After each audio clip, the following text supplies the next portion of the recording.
Guys, welcome to exam favourite. आपका फिर से एग्ज़ाम फेवरेट चैनल में स्वागत है।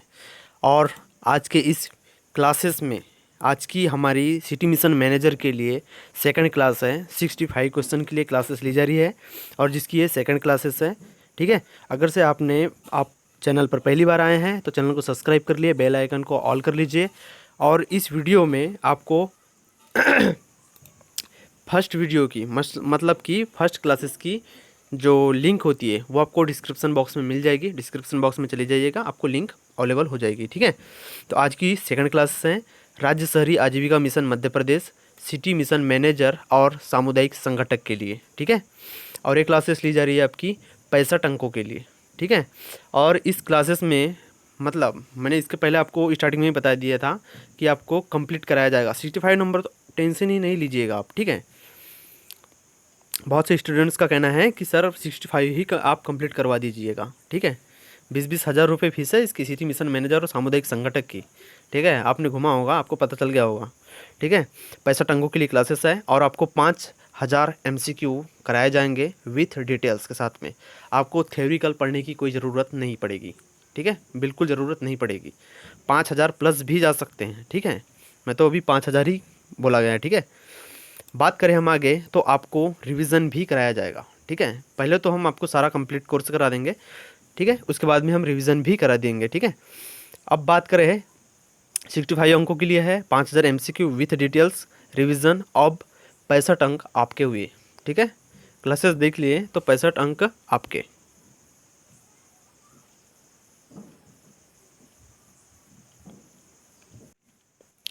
चलो फिर चलते हैं हम सेकंड क्लास में।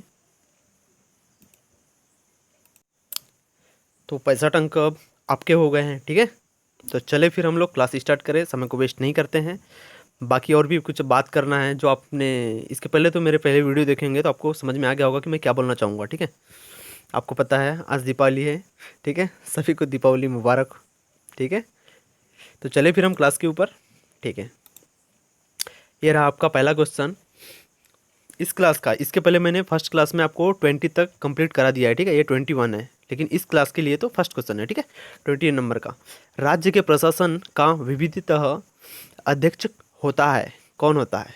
इसके लिए आपके सामने में 4 ऑप्शन दिए गए हैं। राज्य का मुख्यमंत्री, राज्य का विधि मंत्री, राज्य का गृह मंत्रालय और राज्य का राज्यपाल। तो इसके लिए जो राइट आंसर हो जाएगा आपका, हो जाएगा राज्य का राज्यपाल is the correct answer. Option number D right answer होगा। ठीक है, बात करें हम इसके डिटेल्स की। ठीक है, इंपॉर्टेंट पॉइंट की, तो अनुच्छेद 153, अनुच्छेद 153 एक या एक से अधिक राज्यों का, मतलब कि अनुच्छेद जो 153 है इसमें एक या एक से अधिक राज्यों का एक राज्यपाल हो सकता है। किसके तहत? अनुच्छेद 153 के तहत। ठीक है, अनुच्छेद 154 की बात करें तो राज्य की कार्यपालिका की शक्ति राज्यपाल में निहित होती है। ठीक है, इसका प्रयोग वह अनुच्छेद 163 के द्वारा कर सकता है। ठीक है, अगले अनुच्छेद की बात करें, ये इंपॉर्टेंट पॉइंट है, इनसे क्वेश्चन बनते हैं। ठीक है, इसको नोट करते चलिएगा आप। ठीक है, अनुच्छेद 155 की बात करें तो राज्यपाल की नियुक्ति राष्ट्रपति द्वारा अनुच्छेद 155 के माध्यम से की जाती है। ठीक है, अनुच्छेद 156 की बात करें तो कार्यकाल सामान्य 5 वर्ष और राष्ट्रपति के प्रसाद पर्यंत होता है, वो अनुच्छेद 156 में दिया गया है। ठीक है, अनुच्छेद 157 में है राज्यपाल बनने की जो योग्यताएं होती है। ठीक है, वो अनुच्छेद 157 में दिया गया है। ठीक है, अनुच्छेद 159 की बात करें तो एक अनुच्छेद 159 में शपथ संबंधित, मतलब जो राज्यपाल शपथ लेता है, ठीक है, उससे रिलेटेड मतलब शपथ ग्रहण जो होता है वो अनुच्छेद 159 के तहत होता है। ठीक है, राज्य के उच्च न्यायालय के मुख्य न्यायाधीश द्वारा शपथ दिलाई जाती है किसे? राज्य के राज्यपाल को। ठीक, बात करेंगे हम अगले क्वेश्चन की, और ये रहा आपका अगला क्वेश्चन। योजना आयोग के सम्मुख राज्य सरकार के योजना प्रस्ताव प्रस्तुत करता है। इसके लिए 4 ऑप्शन, मुख्य सचिव, मुख्यमंत्री, राज्यपाल और फोर्थ ऑप्शन है आपका राज्य योजना मंडल का अध्यक्ष। तो इसके लिए जो राइट आंसर हो जाएगा वो हो जाएगा आपका ऑप्शन नंबर बी, मतलब मुख्यमंत्री। ठीक है, बात करें इसके इंपॉर्टेंट पॉइंट की, तो ये रहा आपके सामने भारत का योजना आयोग।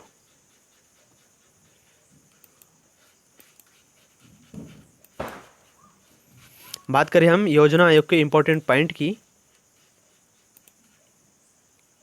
तो ये रहे भारत का योजना आयोग भारत सरकार की एक संस्था थी, अभी है नहीं, ठीक है, अभी नीति आयोग बन चुकी है, ठीक है। भारत सरकार की एक संस्था थी जिसका प्रमुख कार्य पंचवर्षीय योजनाएं बनाना था, ठीक है। प्रधानमंत्री नरेंद्र मोदी, हाँ, और एक बात की, इसका जो अध्यक्ष होता है नीति आयोग का, अभी पहले योजना आयोग थी, अभी नीति आयोग हो चुकी है, आपको पता होगा, ठीक है। और उनका जो अध्यक्ष होता है वो प्रधानमंत्री होता है, ठीक है। जिसका प्रमुख कार्य पंचवर्षीय योजनाओं, मतलब कि पंचवर्षीय योजनाएं बनाना था, किसका, योजना आयोग का, ठीक है। प्रधानमंत्री नरेंद्र मोदी ने 2014 में अपने पहले स्वतंत्र दिवस के भाषण में यह कहा था कि इनका इरादा योजना कमीशन को भंग करना है, ठीक है, किसका, योजना आयोग का, ठीक है। 2014 में इस संस्था का नाम, मतलब कि योजना आयोग का नाम बदल करके नीति आयोग कर दिया गया, ठीक है। भारत में योजना आयोग के संबंध में कोई संवैधानिक प्रावधान नहीं है, ठीक है, संवैधानिक नहीं है योजना आयोग, ठीक है। 15 मार्च 1950 को केंद्रीय मंत्रिमंडल द्वारा पारित प्रस्ताव के द्वारा योजना आयोग की स्थापना की गई थी, ठीक है, खांसी है यार, सॉरी। योजना आयोग का अध्यक्ष प्रधानमंत्री होता है, जो मैंने आपको पहले बताया, ठीक है। 13 अगस्त 2017 को योजना आयोग खत्म कर दिया गया और इसके जगह पर नीति आयोग का गठन कर दिया गया, ठीक है। तो चलिए अब अगले क्वेश्चन पर, और ये रहा आपका अगला क्वेश्चन। भारत सरकार के किसी सचिव और राज्य प्रशासन के बीच शासकीय संवाद का औपचारिक चैनल है। इसके लिए 4 ऑप्शन दिए गए हैं। मुख्यमंत्री का सचिव, राज्य का राज्यपाल, मुख्य सचिव या संबंध विभाग का सचिव, या संबंधित है ये, ठीक है, संबंधित विभाग का सचिव। तो इस क्वेश्चन का राइट आंसर होगा आपका ऑप्शन नंबर सी, मुख्य सचिव, ठीक है। बात करें हम इसके इंपॉर्टेंट पॉइंट की, यहाँ पर नहीं है, ठीक है। जिस चीज़ की, मतलब जिस क्वेश्चन के लिए इंपॉर्टेंट पॉइंट की आवश्यकता है, मैं उसी के ऐड किया हूँ, ठीक है। वैसे अधिकतर मैंने हर क्वेश्चन के लिए लगभग ऐड किया है, ठीक है। आपका ये रहा क्वेश्चन, जिले का पुलिस बल किसके सामान्य पर्यवेक्षण के अधीन विधि और व्यवस्था बनाए रखता है, ठीक है। कल से थोड़ा इजी क्वेश्चन टाइप के हैं, ठीक है। आपको बेसिकली से ले जाएंगे तो आपको ठीक लगेगा, ठीक है। एकदम हार्डली आपके सामने आ जाएंगे क्वेश्चन, आप घबरा जाएंगे, ठीक है। इसलिए हम इसी से, मतलब एक एक सीढ़ी हम लोग आगे बढ़ते जाएंगे, ठीक है। पहला ऑप्शन है राज्य के गृह मंत्री के, ठीक है। सेकंड ऑप्शन है राज्य के विधि मंत्री के, और थर्ड ऑप्शन है जिले के कलेक्टर और मजिस्ट्रेट के, और फोर्थ ऑप्शन है जिले के पुलिस अधीक्षक के। इस क्वेश्चन के जो राइट आंसर होगा आपका होगा ऑप्शन नंबर सी, जिले के कलेक्टर और मजिस्ट्रेट के, ठीक है। बात करेंगे हम अगले क्वेश्चन की, ग्रास विदाउट रूट्स, नोट करते चलिएगा, ठीक है। ग्रास विदाउट रूट्स, इसका मतलब हिंदी में मूलहीन घास, जो मतलब जो जड़ें होती है ना, रूट्स का मतलब होता है जड़, ग्रास का मतलब घास, और विदाउट का मतलब हीनता, ठीक है। पुस्तक में, ठीक है, ग्रास विदाउट रूट्स पुस्तक में अन्य बातों के साथ साथ विवेचित है, मतलब और कौन कौन सी बातें हैं, तो इसके लिए 4 ऑप्शन दी गई है। आपके सामने में 4 ऑप्शन दिए गए हैं। ग्राम विकास कार्यक्रमों के प्रशासन की समस्याएं, नगरीय स्थानीय सोसाई संस्थाएं, ठीक है, ऑप्शन नंबर सी, राज्यपालों की भूमिका, और फोर्थ ऑप्शन है आपका ग्राम पंचायतों की समाप्ति का प्रश्न। तो इस क्वेश्चन के लिए जो राइट आंसर हो जाएगा आपका, वो हो जाएगा ऑप्शन नंबर ए, ग्राम विकास कार्यक्रमों के प्रशासनों की समस्याएं, ठीक है। बात करेंगे हम आगे अगले क्वेश्चन की, राज्य सरकार के सचिवालय में सुगम कार्य संचालन के लिए नियम कौन बनाता है। तो इसके लिए 4 ऑप्शन आपके सामने दिए गए हैं। मुख्य सचिव, सचिव की एक समिति बनाती है, या फिर संबंधित राज्य सरकार का गृह विभाग, या फिर राज्यपाल और मंत्रिपरिषद। तो इस क्वेश्चन के जो राइट आंसर होगा आपका हो जाएगा ऑप्शन नंबर डी, राज्यपाल और मंत्रिपरिषद, ठीक है। बात करेंगे हम आगे इसके इंपॉर्टेंट पॉइंट की, तो ये रहे आपके सामने मंत्रिपरिषद से संबंधित जो इंपॉर्टेंट अनुच्छेद है, आर्टिकल है, वो ये रहे आपके सामने में 74, 75, 77 और 78, ठीक है। जो इंपॉर्टेंट है वही मैं आपको बता रहा, ठीक है। अनुच्छेद 74 में दिया गया है राष्ट्रपति को सहायता और सलाह देने के लिए मंत्रिपरिषद का गठन किया गया, अनुच्छेद 74 के तहत, ठीक है। अनुच्छेद 75 में दिया गया है, 75 में, राष्ट्रपति के द्वारा प्रधानमंत्री की नियुक्ति की जाएगी, और प्रधानमंत्री की सलाह पर राष्ट्रपति अन्य मंत्रियों की नियुक्ति करेंगे, ठीक है। अनुच्छेद 77 में दिया है भारत सरकार के कार्यों का संचालन, ठीक है। अनुच्छेद 78 में दिया है, आर्टिकल 78 में दिया गया है राष्ट्रपति को जानकारी देने आदि से संबंधित अनुच्छेद 78 है, ठीक है। बात करें हम अगले क्वेश्चन की, और ये रहा आपके सामने, निम्नलिखित में से किसने कहा था कि शासनिक औचित्य बोध और राजनीतिक औचित्यबोध अच्छे प्रशासनिक नेतृत्व के प्रमुख गुण हैं। किसने कहा था? आपके सामने में 4 option, John Millet, William Siffin, Paul Appleby और लास्ट ऑप्शन है आपका एल डी डाइट। तो इस क्वेश्चन के जो राइट आंसर होगा आपका होगा ऑप्शन नंबर सी, मतलब कि पॉल एपलबी। ठीक है। बात करेंगे हम अगले क्वेश्चन की। प्रतियोगिता परीक्षाओं के माध्यम से भर्ती की पद्धति सर्वप्रथम प्रयोग में आई। तो इसके लिए 4 ऑप्शन आपके सामने दिए गए हैं। 5वीं शताब्दी ईसा पूर्व में, 2री शताब्दी ईसा पूर्व में, 19वीं शताब्दी में और 20वीं शताब्दी में। इसका राइट आंसर होगा आपका ऑप्शन नंबर बी, अर्थात 2री शताब्दी में। ठीक है, 2री शताब्दी ईसा पूर्व में इसके लिए राइट आंसर हो जाएगा। ठीक है। बात करेंगे हम अगले क्वेश्चन की। सकारात्मक भर्ती का अर्थ है, सकारात्मक भर्ती का अर्थ है प्रत्याशियों के आवेदन पत्र मांगना। ठीक है। सेकंड ऑप्शन है उपलब्धता के स्रोत तक पहुंचना, पार्श्विक प्रवेश के लिए उपबंध करना, कमजोर वर्गों के लिए उपबंध करना। तो इस क्वेश्चन के जो राइट आंसर होगा आपका ऑप्शन नंबर बी, उपलब्धता के स्रोत तक पहुंचना सकारात्मक भर्ती का अर्थ होता है। ठीक है। बात करेंगे हम अगले क्वेश्चन की, और यह आपके सामने। जब लोकसभा में अनुदान मांगे प्रस्तुत की जाती है तो इसके अध्यक्ष गिलोटिन का अनुप्रयोग कब करता है? तो उसके जो अध्यक्ष है गिलोटिन का उपयोग, अनुप्रयोग बोलो या फिर प्रयोग बोलो, उपयोग बोलो या यूज़ बोलो, कब करता है? ठीक है। इसके लिए 4 ऑप्शन आपके सामने दिए गए हैं। मांगों पर चर्चा होकर अनुमोदन हो जाने के बाद। सेकंड ऑप्शन है मांगों पर चर्चा होने और लोकसभा द्वारा मतदान कर दिए जाने पर। थर्ड ऑप्शन है मांगों पर चर्चा होने और इन्हें घटा दिए जाने पर। और फोर्थ ऑप्शन है आपका जब नियत समय समाप्त होने को हो तब। तो इस क्वेश्चन का जो राइट आंसर होगा आपका ऑप्शन नंबर डी, मतलब जब नियत समय समाप्त होने को हो तब इसका अनुप्रयोग किया जाता है। किसका? गिलोटिन का अनुप्रयोग का। ठीक है।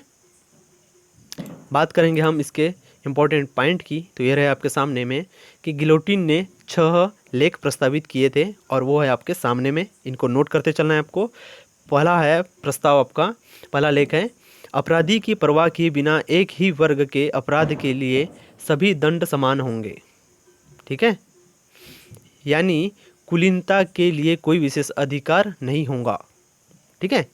बात करेंगे हम इसके सेकंड लेख की। गिलोटिन से रिलेटेड 6 पॉइंट है आपके। ठीक है, इनको नोट करना है आपको। ठीक है। जब मौत की सज़ा को लागू किया जाता है तो यह एक मशीन द्वारा किया जाएगा। किसका कहना है? गिलोटिन का। ठीक है। थर्ड है आपका दोषी पक्ष के परिवार को कोई कानूनी भेदभाव नहीं झेलना पड़ेगा। ठीक है। फोर्थ ऑप्शन है आपका दोषी पक्ष के परिवार को उसकी सज़ा के लिए फटकारना किसी के लिए भी अवैध होगा। ठीक है, अवैध होगा, वैध नहीं, अवैध होगा। ठीक है। हम 5वें प्रस्ताव की बात करें तो दोषी की संपत्ति जब्त नहीं की जा सकती। ठीक है। और 6ठे लेख की बात करें तो यदि ऐसा अनुरोध किया जाता है तो मारे गए लोगों के 100 मतलब डेड बॉडी परिवार को वापस कर दिए जाएंगे। ठीक है। ये इसके गिलोटिन के द्वारा 6 लेख आपके सामने में बताए गए हैं। ठीक है, इनको नोट कर लेना है आपको। ठीक है। बात करेंगे हम अगले क्वेश्चन की। निम्नलिखित में से कौन सा प्रशासन पर कार्यपालिका नियंत्रण का सबसे अधिक प्रभावशाली साधन है? इसके लिए 4 ऑप्शन आपके सामने हैं। शीर्ष अधिकारियों की नियुक्ति और हटाया जाना। ठीक है, अधीनस्थ विधायन या फिर वित्त प्रशासन, और लास्ट ऑप्शन है आपका राजनीति निर्देश है। ठीक है। इसके लिए राइट आंसर होगा आपका ऑप्शन नंबर ए, मतलब शीर्ष अधिकारियों की नियुक्ति और उसको हटाया जाना। ठीक है। बात करेंगे हम इसके इम्पोर्टेंट पॉइंट की। तो ये रहे आपके सामने में कार्यपालिका के इम्पोर्टेंट पॉइंट। कार्यपालिका का सबसे अधिक महत्वपूर्ण कार्य नीति निर्धारण करना होता है। ठीक है। संसदीय सरकार में कार्यपालिका अपनी नीति निर्धारण करके संसद के सामने प्रस्तुत करती है। अध्यक्षात्मक सरकार में वह अपनी नीतियों की स्वतंत्र निर्धारक होती है। ठीक है, स्वतंत्र निर्धारक होती है। ठीक है। कार्यपालिका ही देश के आंतरिक और बाहरी नीति का निर्धारण करती है। कौन करती है? कार्यपालिका ही करती है। ठीक है। और उसी के आधार पर हमारी गवर्नमेंट चलती है। ठीक है। हम आगे अगले क्वेश्चन की बात करें तो आपका 32 नंबर का है। निम्नलिखित में से कौन से ब्रिटेन से विरासत में प्राप्त है? कौन सा ऑप्शन आपका इसमें से कौन सी आयोग या प्रशासन या सेवा या दायित्व है जो कि ब्रिटेन से विरासत के रूप में प्राप्त है? इसके लिए 4 ऑप्शन आपके सामने में दिए गए हैं। योजना आयोग, जिला प्रशासन, सिविल सेवा और मंत्रिमंडलीय दायित्व। और 5वां ऑप्शन आपके सामने में दिया गया है। आपको 5 ऑप्शन नहीं आएंगे, लेकिन मैंने जानबूझ के इसमें 5 ऑप्शन ऐड किया है, ठीक है। पांचवा ऑप्शन है 2 और 3, मतलब कि जिला प्रशासन और सिविल सेवा, ठीक है। इस प्रकार से आपके 5 ऑप्शन है, और इसके लिए जो राइट आंसर होगा वो होगा आपका ऑप्शन नंबर 5 राइट आंसर हो जाएगा, ठीक है। मतलब कि जो जिला प्रशासन और सिविल सेवा है वो ब्रिटेन से विरासत के रूप में हमें प्राप्त है, ठीक है। बात करेंगे हम अगले क्वेश्चन की। भारत में सरकार उद्यमों के प्रबंध का निम्नलिखित में से कौन सा प्रतिरूप नहीं है, ठीक है। पहला ऑप्शन विभाग, लोक निगम, संयुक्त कंपनी और प्रचालन संविदा। तो इसके लिए जो राइट आंसर होगा आपका ऑप्शन नंबर डी, मतलब कि प्रचालन संविदा इसके लिए राइट आंसर होगा, ठीक है। बात करेंगे हम बिल्कुल बात करेंगे हम इसके अगले क्वेश्चन की। राष्ट्रीय योजनाओं के कार्यान्वयन की समय समय पर समीक्षा करना काम है किसका, ठीक है। अनुसंधान कार्यक्रम समिति का, या फिर संघ की मंत्रिपरिषद का, योजना आयोग का, राष्ट्रीय विकास परिषद का। तो इस क्वेश्चन के लिए यार सब आपको फटाकों की आवाज़ आ रही होगी, ठीक है। साइड में फटाके फुट रहे हैं तो आपको शायद आवाज़ आ रही होगी, मैं भी चाहता हूँ। वैसे दीपावली है, आप भी तो फोड़ रहे होंगे, ठीक है। पटाखे आप भी फोड़ रहे होंगे, इधर लोग पटाखे भी यूज़ कर रहे हैं और मैं क्लासेस ले रहा हूँ, ठीक है। चलो कोई बात नहीं, चलिए हम अपने क्लासेस की ओर। राष्ट्रीय विकास परिषद इसका लास्ट ऑप्शन है, और इसके जो राइट आंसर होगा आपका option number D is the correct answer. राष्ट्रीय विकास परिषद मतलब कि नेशनल डेवलपमेंट काउंसिल, ठीक है, एनडीसी बोला जाता है, ठीक है।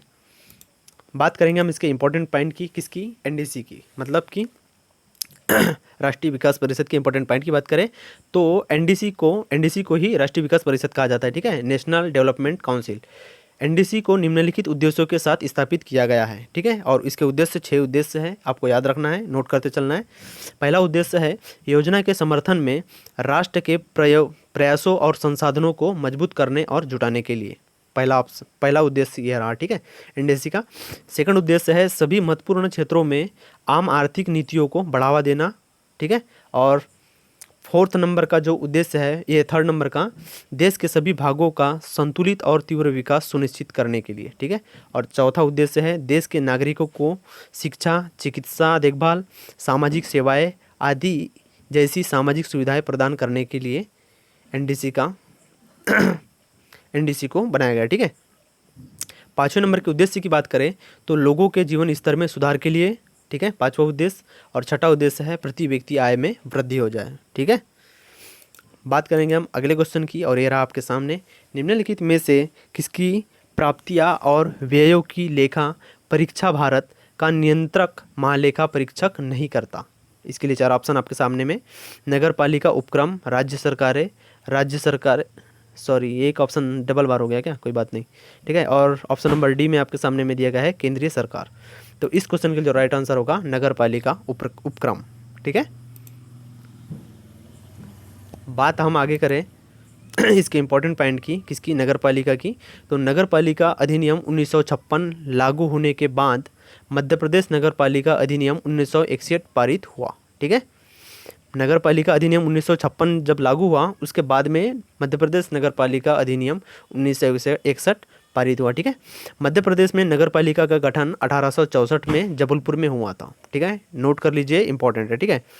1992 में 74वां संविधान संशोधन अधिनियम बना, जो 16 जनवरी 1993 से लागू हुआ, ठीक है। कब से लागू हुआ, 16 जनवरी 1993 से लागू हुआ।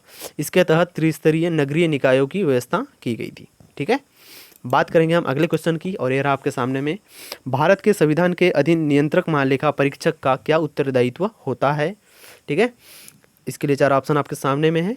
केवल कार्यपालक अध्यक्ष के प्रति उत्तरदायी है, संसद और कार्यपालिका दोनों के प्रति उत्तरदायी है, केवल संसद के प्रति उत्तरदायी है, और लास्ट ऑप्शन संसद और कार्यपालिका दोनों से स्वतंत्र है।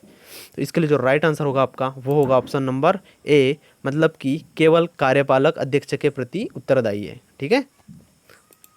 बात करेंगे हम इसके बाद अगले क्वेश्चन की, और ये रहा आपके सामने में। किन सेवाओं से अधिकारियों का चयन करके केंद्रीय प्रशासन पुल की स्थापना की गई। आपके सामने 4 ऑप्शन। भारतीय प्रशासनिक सेवा, केंद्रीय सेवाएं, राज्य सेवाएं, भारतीय प्रशासनिक सेवा, केंद्रीय सेवा और राज्य सेवाएं, ठीक है। यहाँ पे अल्पविराम है, भारतीय प्रशासनिक सेवा, उसके बाद यहाँ पे अल्पविराम है, केंद्रीय सेवा और राज्य सेवाएं, ठीक है। तो इसके लिए जो राइट आंसर होगा आपका ऑप्शन नंबर डी होगा, भारतीय प्रशासनिक सेवा, केंद्रीय सेवा और राज्य सेवा, ठीक है। बात करेंगे हम अगले क्वेश्चन की, और ये रहा आपके सामने। निम्नलिखित में से किसका यह वक्तव्य है, मतलब कथन बोलना चाहिए, कि वेबर का अधिकारी तंत्र का आदर्श प्रतिरूप विकासशील समाजों के अध्ययन के लिए विशेष रूप से संगत नहीं है। किसका कथन है, ठीक है? Howard Simon, Chester Barnard, Fred W Griggs, R K Merton. तो इसके लिए जो राइट आंसर होगा आपका होगा option number A, Howard Simon. नहीं सॉरी, ऑप्शन नंबर सी होगा इसके राइट आंसर, ठीक है? फ्रेड डब्ल्यू ग्रिग्स होता है, ठीक है? सॉरी माफी चाहता हूँ, फ्रेड डब्ल्यू ग्रिग्स इसके लिए राइट आंसर हो जाएगा, ठीक है? बात करेंगे हम अगले क्वेश्चन की। संतुष्टिकरण शब्द संदर्भित है। इसके लिए 4 ऑप्शन दिए गए हैं।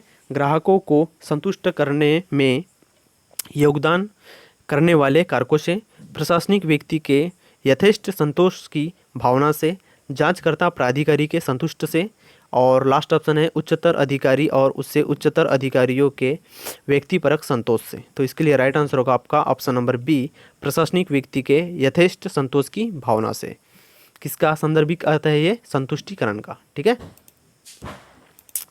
बात करेंगे अगले क्वेश्चन की।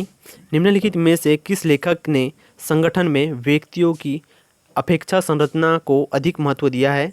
लूथर गुलिक, एल्टन मेयो, चेस्टर बर्नार्ड और मैरी पार्कर फॉलेट। तो इसके लिए जो राइट आंसर होगा वो होगा ऑप्शन नंबर ए, लूथर गुलिक इसके लिए राइट आंसर हो जाएगा, ठीक है? Luther Gulik is the correct answer. बात करेंगे हम आगे अगले क्वेश्चन की। संगठन के मानव संबंध सिद्धांत ने निम्नलिखित में से किस पहलू को निरस्त नहीं किया है? इसके लिए 4 ऑप्शन आपके सामने में। औपचारिक संस्थाकरण, सामाजिक पर्यावरण, मानसिक प्रक्रम और आर्थिकतर घर, ठीक है? आर्थिक और आर्थिकतर घर मतलब आर्थिक व्यवस्था से रिलेटेड घर, ठीक है? बात करेंगे इसके आंसर की, तो इसके लिए होगा ऑप्शन नंबर बी, मतलब कि सामाजिक पर्यावरण इज द करेक्ट आंसर होगा इसके लिए, ठीक है? बात करेंगे हम इसके इंपॉर्टेंट पॉइंट की। सामाजिक वातावरण विभिन्न सभ्यता के विकास पर आधारित है, जो समय के साथ बदलती है। विभिन्न जनसमूहों के सामाजिक रीति रिवाजों से पर्यावरण तथा विकास पर अलग अलग असर पड़ता है, ठीक है? इस प्रकार पर्यावरण केवल भौतिक संगठक ही नहीं बल्कि जैविक और सामाजिक वातावरण की पारस्परिक प्रक्रियाएं भी है, ठीक है? बात करेंगे हम, सॉरी डबल से आ गया, अगले क्वेश्चन की, और ये रहा आपके सामने में। हावर्ड साइमन की युक्ति संगतता की संकल्पना किसकी भूमिका को स्वीकार नहीं करती है? विकल्प, साधन, साध्य, अंतः प्रज्ञा। तो इसके लिए जो राइट आंसर होगा आपका होगा ऑप्शन नंबर डी, अंतः प्रज्ञा इसके लिए करेक्ट आंसर हो जाएगा, ठीक है? बात करेंगे हम इसके इंपॉर्टेंट पॉइंट की। ये रहा आपके सामने में। हावर्ड साइमन को सन 1978 में अर्थशास्त्र मतलब कि इकोनॉमी में नोबेल पुरस्कार से सम्मानित किया गया था, ठीक है? आपकी इंपॉर्टेंट पॉइंट है, क्वेश्चन है, इससे क्वेश्चन बन सकता है, नोट करते चलिएगा, ठीक है? उन्होंने निर्णयन की परिभाषा दी है, और परिभाषा आपके सामने में है। कार्यवाही के वैकल्पिक रास्तों के बीच सर्वोत्तम तार्किक चुनाव के रूप में दी है परिभाषा, ठीक है? किनके द्वारा? हावर्ड साइमन के द्वारा, ठीक है? चलेंगे हम अगले क्वेश्चन पर, और ये रहा आपका अगला क्वेश्चन आपके सामने में। निम्नलिखित में से कौन सा लक्षण अधिकारीय तंत्रीय संगठन का नहीं हो सकता? इसके लिए 4 ऑप्शन आपके सामने में है। किसी संगठन के लक्ष्य की सिद्धि के लिए इसकी अपरिहार्यता, ठीक है? और सेकंड ऑप्शन है अपनी भूलों से शिक्षा लेकर अपने व्यवहार को ठीक करने में इसकी असमर्थता, और थर्ड ऑप्शन है इसकी परिशुद्धता, सततता मतलब नियमितता, ठीक है? वही है सततता, अनुशासन पूर्णता, कठोरता और विश्वसनीयता, ठीक है? और फोर्थ ऑप्शन है इसकी दृढ़ता, अनम्यता और नियमों पर बल। बहुत हार्ड वर्ड लग रहे होंगे आपको, मतलब जो शब्द है वो बहुत भारी लग रहे होंगे, ठीक है? हेवी लग रहे होंगे, ठीक है? पर आपको याद तो करना पड़ेगा, ठीक है? बात करेंगे हम इसके आंसर की, तो इसके लिए राइट आंसर होगा आपका ऑप्शन नंबर बी, अपनी भूलों से शिक्षा लेकर अपने व्यवहारों को ठीक करने में इसकी असमर्थता थी, ठीक है? अधिकारी तंत्रीय संगठन का नहीं हो सकता। इसके लिए जो राइट आंसर होगा वो होगा ये ऑप्शन नंबर बी, ठीक है? बात करेंगे हम अगले क्वेश्चन की, और ये रहा आपके सामने में। स्थानीय स्वायत्ता शासन की केंद्रीय परिषद किसके अधीन स्थापित की गई? इसके लिए 4 ऑप्शन। भारत के संविधान के उपबंधों के, भारत के राष्ट्रपति के आदेश के, संसद द्वारा पारित अधिनियम के, कृषि और ग्रामीण विकास मंत्रालय के आदेश के, ठीक है? किसके अधीन स्थापित की गई थी? तो इसके लिए राइट आंसर होगा आपका भारत के संविधान के उपबंधों के अधीन स्थापित की गई थी, ठीक है? क्या? स्थानीय स्वायत्ता शासन की केंद्रीय परिषद, ठीक है, किसके अधीन? भारत संविधान के उपबंधों के अधीन स्थापित की गई थी। ठीक है, बात करेंगे हम अगले क्वेश्चन की। ग्राम पंचायतों के लिए संवैधानिक मंजूरी की आवश्यकता सर्वप्रथम किस समिति को प्रतीत हुई? तो इसके लिए आपके सामने में ये समिति आपने पढ़ा होगा। ठीक है, बलवंत राय मेहता समिति, अशोक मेहता समिति, GV.K. राव समिति और LM सिंघवी समिति। तो इसके लिए जो राइट आंसर होगा आपका ऑप्शन नंबर डी होगा। ठीक है, इसका राइट आंसर LM सिंघवी समिति। बात करेंगे इसके इंपॉर्टेंट पॉइंट की, तो ये रहा आपके सामने इंपॉर्टेंट पॉइंट। LM सिंघवी समिति आप यहाँ देख पा रहे होंगे, LM नोट करते चलिएगा। ठीक है, मैं बार बार बोल रहा हूँ, LM एक नोट बना लीजिएगा। ठीक है, शॉर्ट नोट्स जिसको बोलते हैं हम। ठीक है, आप बना सकते हैं, वीडियो को स्लो मोशन में चलाइएगा, बिल्कुल आप नोट्स बना पाएंगे। ठीक है, LM सिंघवी समिति सन 1986 में राजीव गांधी सरकार द्वारा revitalisation of Panchayati Raj institution for democracy and development विषय पर LM सिंघवी की अध्यक्षता में एक समिति का गठन किया गया था। इस समिति ने निम्न सिफारिशें सरकार को सौंपी थी। ठीक है, पंचायती राज संस्थाएं को संवैधानिक दर्जा दिया जाए और संविधान में इसके लिए अलग अध्याय जोड़ा जाए। ठीक है, और साथ में इन संस्थाओं के नियमित चुनाव के लिए संविधान में प्रावधान किया जाए। ये किसका कहना था? LM सिंघवी समिति का कहना था। ठीक है, तो चलिए अब अगले क्वेश्चन पर, और ये रहा आपका आगे का अगला क्वेश्चन। सपरिषद, ठीक है, ये परिषद नहीं सपरिषद ही है। ठीक है, वेट, हाँ, सपरिषद महापौर मतलब मेयर इन काउंसिल प्रारूप के शासन का अर्थ क्या है? और इसके लिए 4 ऑप्शन आपके सामने में दिए गए हैं। ऑप्शन नंबर ए है नगर पालिका स्तर पर मंत्रिमंडलीय प्रारूप का शासन, और सेकंड ऑप्शन नगर पालिका स्तर पर सैन्य प्रीफेक्ट प्रारूप का शासन, और सी ऑप्शन में दिया गया है महापौर को अपने साथियों के प्रति गैर जवाबदेह बनना, और लास्ट ऑप्शन है नगर पालिका स्तर पर राष्ट्रपति प्रारूप का शासन। और इसके लिए जो राइट आंसर होगा आपका होगा ऑप्शन नंबर ए नगर पालिका स्तर पर मंत्रिमंडलीय प्रारूप का शासन, इसके लिए राइट आंसर होगा। ठीक है, क्या किसका अर्थ है ये? सपरिषद महापौर का अर्थ होगा नगर पालिका स्तर पर मंत्रिमंडलीय प्रारूप का शासन। ठीक है, बात करेंगे हम इसके इंपॉर्टेंट पॉइंट की, और ये रहा आपके सामने में। महापौर किसी नगर के प्रशासक को कहा जाता है। ठीक है, कई बार महापौर का चुनाव उस नगर में रहने वाले लोगों द्वारा किया जाता है, और अन्य कई बार एक केंद्रीय सरकारी समिति यह निर्णय लेती है कि किसी नगर का महापौर कौन होगा। ठीक है, इस प्रकार से दो प्रकार से महापौर का चुनाव होता है। ठीक है, मतलब इनका सिलेक्शन होता है। ठीक है, आगे बात करें, बहुत से संघीय देशों जैसे कि जर्मनी है, संयुक्त राज्य अमेरिका है, इसमें महापौर नगर राज्य की सरकार का प्रमुख भी होता है। ठीक है, बात करेंगे अगले क्वेश्चन की, और यह आपके सामने में। प्रशासन का विज्ञान उस राजनीति विज्ञान के अध्ययन का उद्यतन फल है जिसका उदय लगभग 2200 वर्ष पूर्व हुआ था। यह कथन किसका है? आपको ये कथन को नोट करना है। ठीक है, इंपॉर्टेंट है, आपको बताना है किसका कथन है। J.M. गॉस का, फ्रैंक गुडनाव का, L.D. हाइट का, और वुडरो विल्सन का। तो इसके लिए जो राइट आंसर होगा option number D Woodrow Wilson का। कथन किसका है ये? वुडरो विल्सन का। ठीक है, यह रहा आपका अगला क्वेश्चन। निम्न में से कौन सा सांविधिक निकाय नहीं है? सांविधिक निकाय नहीं है, इसके लिए 4 ऑप्शन। प्रशुल्क टैरिफ आयोग, ठीक है, प्रशुल्क आयोग, लघु उद्योग बोर्ड, भारतीय यूनिट ट्रस्ट, तुंगभद्रा परियोजना बोर्ड। तो इसके लिए जो राइट आंसर होगा आपका होगा ऑप्शन नंबर डी तुंगभद्रा परियोजना बोर्ड। ठीक है, बात करेंगे इसके इंपॉर्टेंट पॉइंट की, तो ये रहा आपके सामने में तुंगभद्रा परियोजना के से रिलेटेड इंपॉर्टेंट पॉइंट, इससे क्वेश्चन बन सकते हैं। तुंगभद्रा परियोजना भारत की एक प्रमुख नदी घाटी परियोजना है। यह कर्नाटक और आंध्र प्रदेश राज्य का संयुक्त उपक्रम है। ठीक है, यह बांध तुंगभद्रा नदी पर है। ठीक है, यह कृष्णा नदी की सहायक नदी है।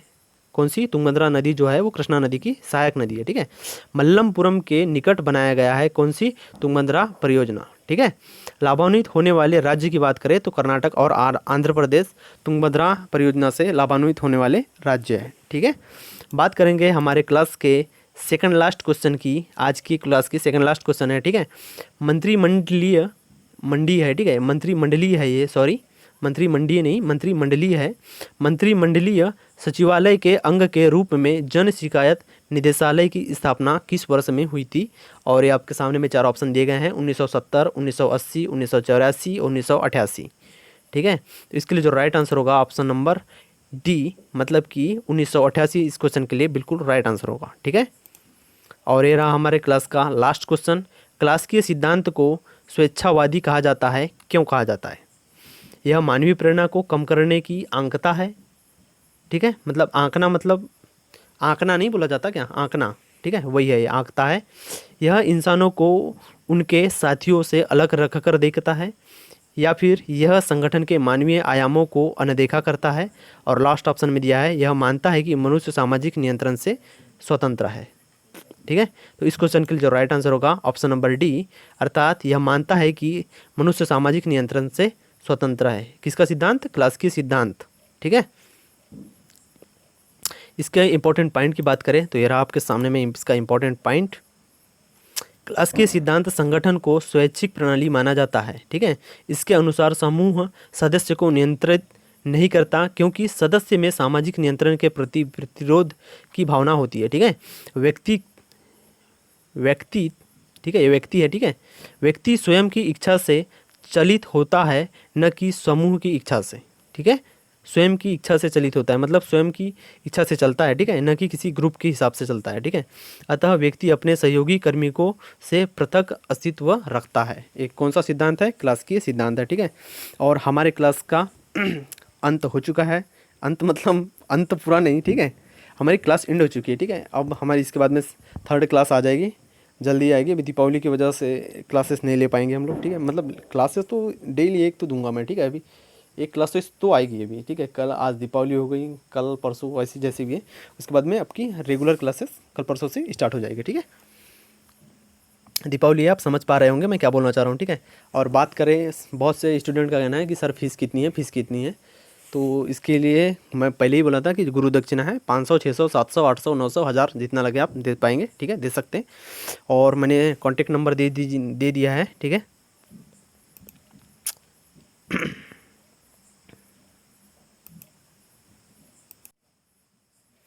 और बात करें कि जो मेरा व्हाट्सअप नंबर है, फेसबुक, ये सॉरी, व्हाट्सअप नंबर है। और जो फीस की बात थी, आप फीस मतलब जो गुरु दक्षिणा था, आप गुरु दक्षिणा जमा कर दीजिएगा। ठीक है, ताकि हम रेगुलरली क्लासेस ले सकें, और ये आपके ऊपर डिपेंड करता है। ठीक है, और फ़ोनपे, गूगल पे और पेटीएम जो नंबर है वो आपके सामने में ये है, 9850976896। ये फ़ोनपे, गूगल पे और पेटीएम नंबर है। ठीक है, आप गुरु दक्षिणा जो बोला था वो आप जमा कर दीजिएगा। आपने बोला था क्लासेस स्टार्ट कर दीजिएगा सर, और ये हमने क्लासेस स्टार्ट कर दिया है। ठीक है, आपका मैंने अपना कर्तव्य निभाया है, और अब आपको अपना कर्तव्य निभाना है। ठीक है, अब ये आपके ऊपर डिपेंड करेगा कि क्लासेस आगे चलेगी या नहीं चलेगी, ये आपके ऊपर डिपेंड करेगा आप। ठीक है, थैंक यू सो मच, मिलेंगे अब हम अगली क्लास में। ठीक है, और किसी प्रकार का कोई डाउट हो या कोई प्रॉब्लम्स हो तो आप कमेंट बॉक्स में कमेंट कर दीजिएगा, या फिर व्हाट्सएप पे मैसेज कर दीजिएगा। हाँ, इंपॉर्टेंट बात ये कि जब भी आप ट्रांजेक्शन करें तो ट्रांजेक्शन करने के बाद उसकी एक स्क्रीनशॉट आप व्हाट्सएप में सेंड करेंगे। ठीक है, थैंक यू सो मच, मिलेंगे अगली वीडियो में। ठीक है।